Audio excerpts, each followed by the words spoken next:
Les gars, je suis dégoûtée. Hier, je vous ai tourné une vidéo pendant 1 heure, ma première vidéo. Et à la fin, je me suis rendu compte qu'on entendait tous mes voisins. Du coup, là, je suis en train de la recommencer. On se donne rendez-vous ce soir à 18 h sur ma chaîne. On va parler perte de poids et organisation. Bref, si toi aussi t'es la personne qui a essayé tous les derniers régimes à la mode, t'es celle qui les connaît tous, qui les a tous testés, à chaque fois tu perds du poids, ça fonctionne, mais au bout d'un moment ça fonctionne plus, toute ta vie c'est l'effet yo-yo et au final tu sais même pas pourquoi avec toi ça marche pas. Reste assise, on va en parler, moi aussi j'étais comme ça, cette vidéo elle est faite pour toi. J'aime pas les introductions trop longues, donc même si c'est ma première vidéo YouTube, on va tout de suite rentrer dans le vif du sujet. Je te laisse me découvrir dans mes prochaines vidéos, sinon t'as mon compte Instagram, je partage ma perte de poids, je parle mode, j'aborde des sujets autour de la femme, du corps, de l'esprit, un petit peu ma vie, enfin bref, tout ça. Il y a 2 ans, je pesais à peu près 20-25 kg de plus et j'ai commencé à tenir un cahier de bord. Dans cette vidéo, je vais t'expliquer comment tenir ce cahier de bord, donc on va parler perte de poids et organisation. C'est simple, il te faut un cahier, celui que tu veux, peu importe comment il est, prends même le moins cher. Il te faut un cahier, des stylos et plusieurs feutres de couleur. Ce cahier-là, il a plusieurs objectifs. Le premier, c'est t'organiser au quotidien. Le deuxième, gérer ton alimentation. Le troisième, apprendre à te connaître. Et le dernier, comprendre pourquoi tu ne maigris pas. C'est un peu le même principe qu'un bullet journal. Si tu sais pas ce que c'est, tape sur YouTube bullet journal, tu vas trouver plein de chaînes YouTube, plein de vidéos. Désolée. Tu vas trouver plein de vidéos sur les bullet journal, comment les tenir, etc. Tu vas trouver plein de façons de faire, mais cette façon-là, elle est vraiment propre à moi, je l'ai jamais vue nulle part. C'est un petit peu la méthode que je me suis faite. En fait, il y a 2 ans, j'ai commencé à tenir ce cahier-là, parce que mon objectif c'est de perdre du poids, et finalement, cette méthode-là, elle a changé ma vie, et encore aujourd'hui, je l'utilise au quotidien. Donc, on va commencer. Ton cahier, il se divise en 3 parties différentes. Il se remplit d'une manière annuelle, d'une manière mensuelle et d'une manière quotidienne. Dis-toi qu'un cahier égale une année de vie. Ton cahier c'est ton journal intime, c'est ton jardin secret, tu peux y dessiner dedans, tu peux y noter tous tes rêves, tous tes buts, tous tes projets. C'est vraiment un cahier que tu as partout avec toi, donc chéris-le, tu y reviens chaque jour et c'est une manière de rester centré sur toi-même et tes objectifs. Donc la première chose que tu vas faire avant de tenir ton cahier, déjà, je te conseille de le faire le jour où tu prends soin de toi, un dimanche par exemple, là c'est bientôt la rentrée, c'est l'occasion.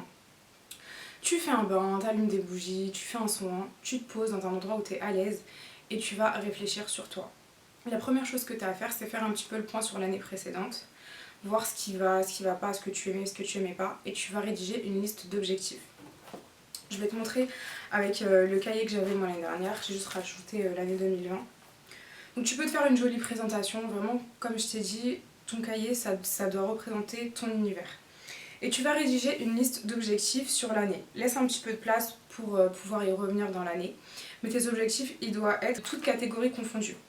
Que ce soit perdre du poids, faire du sport, manger sainement, passer ton permis, obtenir ton diplôme, lire des livres, vraiment tout ce qui t'aide à t'épanouir, tu dois le rédiger dans cette liste-là. Et toute l'année, tu peux y revenir pour rayer des objectifs si tu as changé d'état d'esprit, en rajouter d'autres, en modifier, vraiment tout ça, tout ce que tu as dans ta tête, que tu aimerais réaliser, écris-le noir sur blanc dans cette liste. On passe à la deuxième partie. Cette partie-là, c'est la partie pour apprendre à te connaître. Tu vas t'évaluer chaque jour avec un code couleur. Tu vas choisir 3 couleurs et chaque couleur correspond à plusieurs critères. Des critères que tu te fixes en fonction de tes objectifs. Cette partie-là, elle est faite pour ton alimentation, mais tu peux l'adapter à n'importe lequel de tes objectifs. Mais là, on va parler d'alimentation puisqu'on parle de perte de poids. J'apprends à me connaître. Donc tu choisis 3 couleurs. Je te conseille de prendre 3 couleurs gaies. Oublie le rouge pour te blâmer, vraiment oublie... j'ai fusionné. Oublie le rouge pour te blâmer, oublie la notation qu'on connaît de l'école, de l'évaluation. Ça c'est vraiment pour toi, pour apprendre à te connaître, pour vraiment faire le point sur ce qui va pas et faire le point sur toi. Donc tu choisis 3 couleurs, je vais te lire mes critères. Pour moi la couleur rose, elle correspond à du fait maison. Ce jour-là j'ai mangé fait maison. J'ai réduit au maximum l'industriel, je n'ai pas pris de boisson industrielle. J'ai pris mes 3 repas par jour et je me suis assez hydratée. La deuxième couleur qui est la couleur bleue correspond à ce jour-là je n'ai eu aucun interdit, j'ai écouté mon corps, j'ai pris du plaisir, j'ai été raisonnable. Et la troisième couleur qui est la couleur verte, c'est la couleur qui représente un peu l'excès, c'est les jours où j'ai mangé sans contrôle, j'ai culpabilisé et j'ai dépassé mes limites.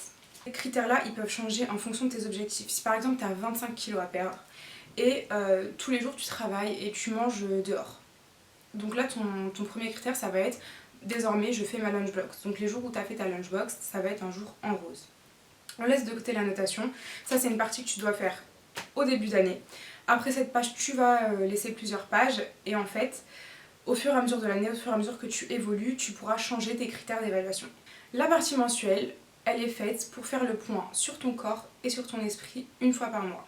Donc la première partie sur ton corps, je te conseille de faire une double page comme ça, où tu vas en fait choisir un jour, c'est le jour de ton rendez-vous. C'est le même jour tous les mois, ça peut être tous les premiers du mois, tous les 15 du mois, tu choisis, mais c'est à la même date et ce n'est qu'une fois. Une seule fois tu prends tes mensurations et une seule fois tu te pèses. Le but c'est que tu oublies l'aspect de la balance, que ce soit pas quelque chose omniprésent dans ta perte de poids, mais que ce soit vraiment ton petit rendez-vous à toi. Ce rendez-vous là, tu vas fixer la même chose pour faire un point sur ton état d'esprit. Donc pour évaluer ton état d'esprit, le même jour, le jour où tu fais tes mensurations et tu te pèses, tu vas répondre à une FAQ sur toi. Chaque mois à la même date, tu as une page où tu réponds aux mêmes questions. Je vais te lire les questions que moi je me posais et ensuite tu pourras vraiment l'adapter à toi. Donc la première question est comment je me sens globalement. La deuxième question, ce qui a fonctionné dans ma vie personnelle, ce qui n'a pas fonctionné dans ma vie personnelle, ce qui a fonctionné dans mon alimentation, ce qui n'a pas fonctionné dans mon alimentation / sport, pourquoi, quelles pourraient être les solutions, la date de mes règles, mes 3 prochains objectifs du mois. Tu as aussi ta couleur du mois. Donc ça je vais y revenir encore plus tard, mais ensuite tu vas comprendre ça. Donc cette partie-là, c'est la partie de ton point sur toi, une fois par mois, pareil. C'est le jour où tu prends soin de toi, un dimanche matin par exemple, où tu vas faire tes soins, tu vas faire le point sur ton état d'esprit et sur ton corps. C'est super important de faire les deux et de relier l'alimentation à la psychologie. Pourquoi je fais ça? Parce que aller voir des nutritionnistes, on ne parlait que du plan alimentaire, ça n'a jamais fonctionné. Le jour où j'ai commencé à lier mon cerveau à mon ventre, tout a changé. Tu peux aussi faire dans la partie de ton corps des petits carrés comme ça avec ton poids ou les kilos en moins pour te motiver et barrer à chaque fois que tu as perdu 1 kilo. La partie mensuelle, tous les mois, à chaque fois c'est pareil. Là je t'ai montré pour le mois de septembre, le mois de la rentrée, le mois des bonnes résolutions. Mais tous les mois tu peux choisir une présentation différente. Moi je te montre la base. Le truc très important à faire c'est de faire une double page où tu vas sur une page noter ton évaluation, sur une page noter ton planning, parce qu'on va relier les deux pour comprendre où ça ne va pas et surtout pour s'organiser. Donc perte de poids, organisation. Tous les mois tu vas noter ton planning. Un planning où tu vas mettre tes dates importantes, les jours où tu travailles, les jours où tu prévois de faire du sport, tes anniversaires, tes événements, tes rendez-vous. Tu peux même noter le moment où tu as tes règles, moi j'ai mis des petits points rouges. Une chose à faire, donc une fois que tu as fait ça, ce que tu as à faire c'est de rédiger 3 objectifs. Tu peux ou choisir seulement 3 objectifs ou faire plusieurs catégories. Ça peut être perso, pro, religion, sport, alimentation. Tu choisis mais je te conseille de ne pas te fixer plus de 3 objectifs par mois à réaliser. Si tu les as pas réalisés, quand tu feras le point sur ta page du mois, à la fin du mois, tu remets les mêmes objectifs. Passe pas un objectif tant que tu l'as pas réalisé. Ça c'est un conseil que je te donne. Une fois que tes objectifs et ton planning fait, sur la page d'à côté, tu vas rédiger comme ça un tableau avec tous les jours du mois. Et là, ça va être ton évaluation. Donc, je vais t'expliquer comment tu vas t'évaluer. Tous les jours, tu vas, à la fin de ta journée, mettre 3 mots sur ton état d'esprit de la journée. Donc, par exemple, si tu travaillais et que tu as passé une bonne journée, et que là, tu n'as pas fait d'excès, tu as respecté tes premiers critères de ta première couleur, tu vas mettre travail, bonne journée, satisfaction, et tu vas surligner avec la couleur qui correspond. Si, au contraire, ce jour-là, tu as eu un anniversaire. 3 jours du mot, c'était anniversaire, copine, mes culpabilités. Et que tu as trop mangé ce jour-là, tu vas surligner avec la couleur qui représente l'excès. Et tu pourras savoir exactement à quelle date, qu'est-ce qui s'est passé comme événement par rapport à ton planning, pourquoi ça allait pas. Ces couleurs-là, tu vas les compter à la fin du mois pour savoir quelle couleur ressort. Et c'est dans ton évaluation état d'esprit, donc là je reviens à ce que je t'avais dit tout à l'heure, que tu vas mettre ta couleur du mois. Donc tu comptes tes couleurs et tu mets celle qui ressort. Ça te permet d'avoir une vision globale. Et tu peux même aller encore plus loin et avoir une vision globale sur l'année, te faire un petit cercle avec 12 cases et mettre à chaque fois ta couleur du mois. La couleur du mois, elle est faite pour évaluer et ton état d'esprit et en parallèle ton alimentation. Donc on revient à l'évaluation. Donc tu mets tes 3 jours du mois et tu mets la couleur qui correspond. Derrière cette page, à chaque fois que tu auras une couleur qui représente l'excès, où tu as mangé sans contrôler ce que tu mangeais ou juste après tu as culpabilisé, Je te conseille de le faire 24 heures après et pas sur le coup. Tu vas répondre à une FAQ sur toi pour essayer de comprendre d'où vient la source du problème. Et ça, c'est la source, c'est le noyau dur du cahier, c'est comprendre ta relation face à la nourriture. Donc je vais te lire les questions que moi je me posais et après tu peux les adapter en fonction. C'est important que tu adaptes, que tu fasses pas un copier-coller du cahier, mais que tu prennes la méthode. Donc tes questions, c'est quand ça s'est passé, donc la date, les 3 jours du mot, explique tes 3 mots, comment je me suis sentie avant, pendant et après, pourquoi je ne me suis pas dit stop, les solutions et un compliment pour moi. C'est super important parce que dans ces moments-là, on a tendance à se blâmer, à se détester, à se voir comme un monstre, c'est le mot, comme une grosse. Et c'est pas la vérité. C'est pas la vérité. Si quelque part tu as ce comportement-là face à la nourriture, c'est que tu as un problème et à chaque problème sa solution. Et pour moi, ça a été ma solution. Donc ça peut aussi être la tienne. Et j'en suis persuadée. Si donc après cette évaluation-là, 24 heures après, tu vois que ça a été dû, comme je t'ai dit, à un anniversaire, t'as trop mangé, t'as pas été bien, alors que pourtant t'as passé une bonne journée. Bah tu vas le voir dans ton planning que là, t'avais ce genre d'événement. Le 15, t'as eu cet événement-là. Tu vois que t'as la couleur de l'excès. La semaine prochaine, t'as un autre événement de ce genre. Bah puisque tous les jours tu reviens sur ton cahier, tu vas voir que la dernière fois ça s'est mal passé et que t'as pas été bien. Et bah psychologiquement, tu vas plus facilement te dire oui bah la prochaine fois je vais faire cet effort là, j'ai pas envie de me retrouver encore dans cette situation, j'en suis capable. À force, ça va faire un effet boule de neige. Plus tu vas mettre des mots sur ce que tu ressens, plus tu vas écrire tes sentiments, tes pensées face à la nourriture, mieux tu vas les comprendre et tu vas réussir à les guérir. Ensuite, on va parler plus d'organisation. Tous les mois, ce que tu peux faire, c'est une to-do list. Chaque couleur peut représenter une catégorie et tu vas vraiment lister tout ce que tu as à faire dans tous les domaines confondus. Là, c'est la rentrée, peut-être que tu dois t'acheter des livres pour l'école. Si tu as tes enfants qui vont à l'école, peut-être que tu dois leur acheter du matériel. Vraiment, tout ce qui concerne ta vie, t'acheter une tenue de sport, j'en sais rien moi, aller rendre visite à ta grand-mère. Vraiment, tout ce que tu as à faire, tu peux le noter sur une page au début du mois. Et comme ça, tu vas pouvoir les répartir semaine par semaine. Donc on va passer à la partie quotidienne. Je vais te montrer la partie la plus simple possible. Donc sur une page double, tu as un calendrier qui représente toute ta semaine. En haut, tu as ton planning, donc tes rendez-vous, si tu travailles, si tu vas à l'école, peu importe. Et en bas, tu as la partie alimentaire, ce que tu manges le matin, le midi, le soir. Ce que je te conseille, c'est de noter au crayon de bois ce que tu prévois de manger, des idées de menu. Et ensuite, quand tu l'as fait, noter au stylo. Je te conseille vraiment de le faire au début pour faire un peu le point sur ce que tu manges, la manière dont tu manges.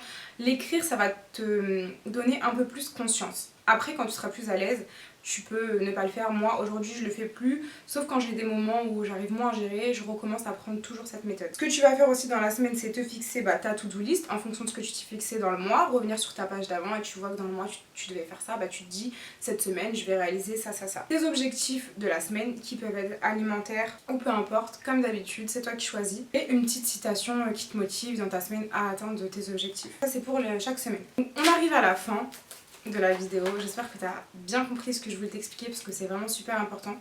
Ce que tu peux faire aussi, c'est des petites pages comme ça à thème où tu vas te centrer uniquement sur le sport et l'alimentation. Par exemple, tu peux souligner les jours où tu prévois de faire du sport, mettre tes objectifs alimentaires du mois. Ça, c'est si vraiment tu veux te centrer sur ta perte de poids, faire des petits zooms qui vont t'aider à rester encore plus accroché. Tu peux aussi te faire des pages de lecture comme ça. Tu vas noter dans l'année tous les livres que tu aimerais lire. Tu peux te faire des pages avec des idées recettes et des listes de courses avec, pour chaque semaine ou alors pour chaque mois. Tout dépend comment tu t'organises dans tes courses. Tu peux noter les voyages que tu aimerais faire. Tu peux noter toutes tes dates d'anniversaire dans l'année. Dis-toi que c'est ton univers. Ce cahier, il te représente. Ce cahier, pour moi, il a été mon allié, il a été mon jardin secret. C'est la fin de cette vidéo, j'espère qu'elle t'a plu.